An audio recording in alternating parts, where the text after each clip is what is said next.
भारत में हिंदू धर्म ग्रंथों, पौराणिक ग्रंथों के अनुसार हर महीने कोई ना कोई उपवास, कोई ना कोई पर्व, त्योहार या संस्कार आदि आता ही है।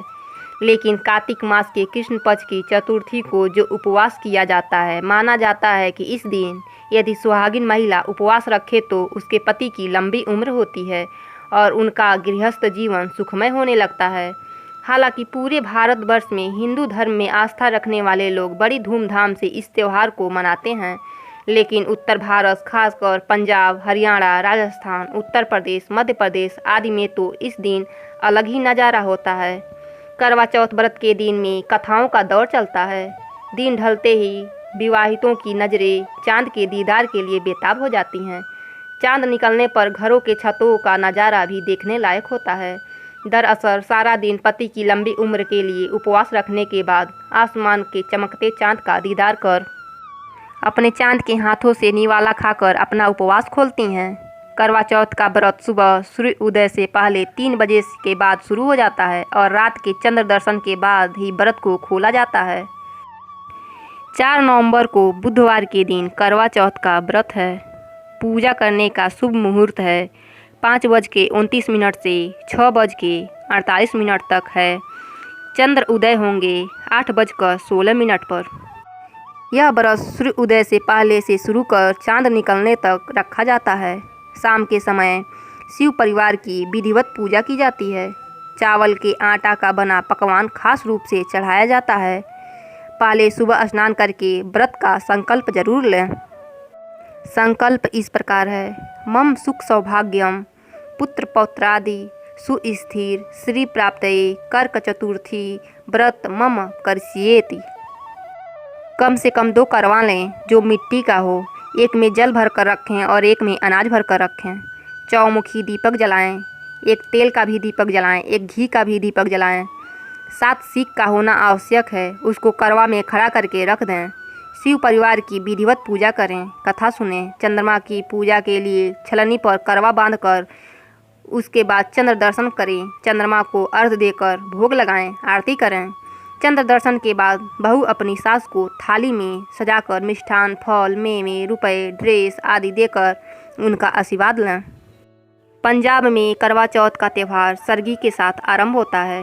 करवा चौथ के दिन सूर्य उदय से पहले किए जाने वाला भोजन होता है। जो महिलाएं इस दिन व्रत रखती हैं उनकी सास उनके लिए सरगी बनाती हैं।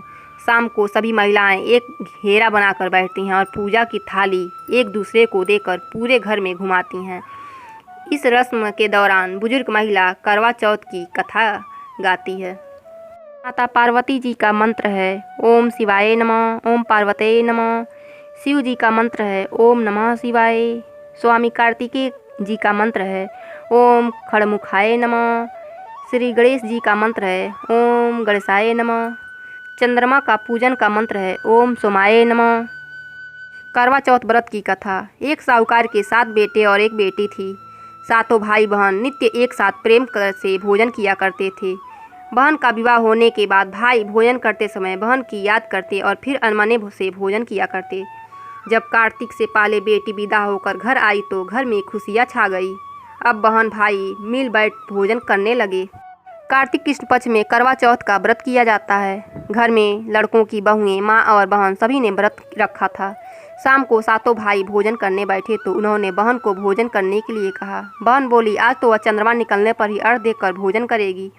भाई चुप होकर भोजन करने की तैयारी करने लगे, पर सबसे छोटा भाई बहन से बहुत प्यार करता था। उसने सोचा कि बहन चंद्रमा निकलने तक कैसे भूखा रहेगी।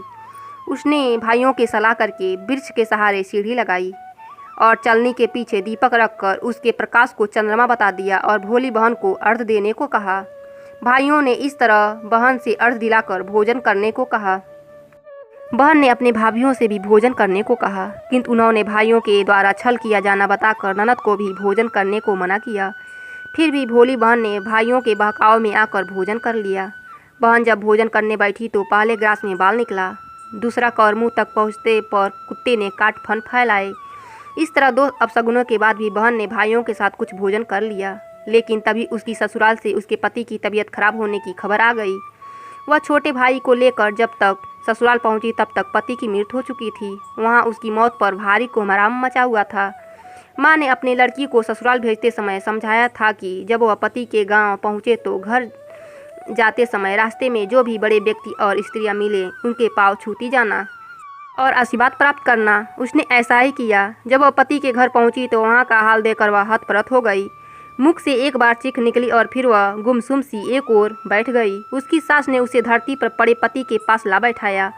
कुछ देर पीछे वह जोर जोर से डकारने लगी और बोली, हाय, भूल से व्रत को भंग कर दिया। हे गणेश जी महाराज, आप मुझे क्षमा कर दो, मेरा अपराध आप ही क्षमा करोगे। इस तरह वह कहती और जोर जोर से रोती जाती थी। तभी शंकर भगवान और पार्वती जी उधर से निकले। पार्वती जी ने हाल जानकर कहा, हे स्वामी, यह तो बहुत कम उम्र में विधवा हो रही है, यह अपना शेष जीवन कैसे काटेगी? प्रभु आप कुछ कीजिए। शंकर भगवान बोले, हे प्रिय, आपका कहना सही है, किंतु यह अपराधन तो गणेश जी के प्रति हुआ है, वही इसे संभालेंगे। उन्होंने गणेश जी से उसे सुहागिन बने रहने के लिए कुछ करने को कहा। तब गणेश जी ने व्रत खंडन करने की उसकी भूल को क्षमा कर दिया और कहा कि अब वह अगली करवा चौथ का व्रत करने में भूल न करे। तब उसका पति राम राम कहकर उठ बैठा और बोला, मैं तो आज बहुत सोया हूँ। घर में आनंद छा गया। बहू ने वर्ष के सभी चौथ माता के व्रत किए। सभी चौथ माताओं ने कार्तिक की सबसे बड़ी करवा चौथ का व्रत करके अखंड सौभाग्य पाने का बात कही। तब उन्होंने कार्तिक आने पर करवा चौथ का व्रत विधि पूर्वक पूर्ण किया और अपने पति सहित सुख से रहने लगी।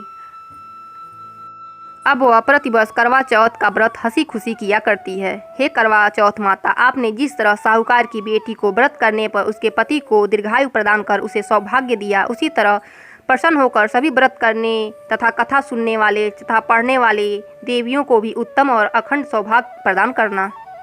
वीडियो अच्छा लगे तो कृष्णा सिंह चैनल सब्सक्राइब कर लीजिए। वीडियो के नीचे बने हुए लाल रंग के सब्सक्राइब बटन को प्रेस कीजिए। बाजू बनी घंटी आल को प्रेस कीजिए। यह निःशुल्क है, इससे आपको मेरे वीडियो के नोटिफिकेशन मिलेंगे।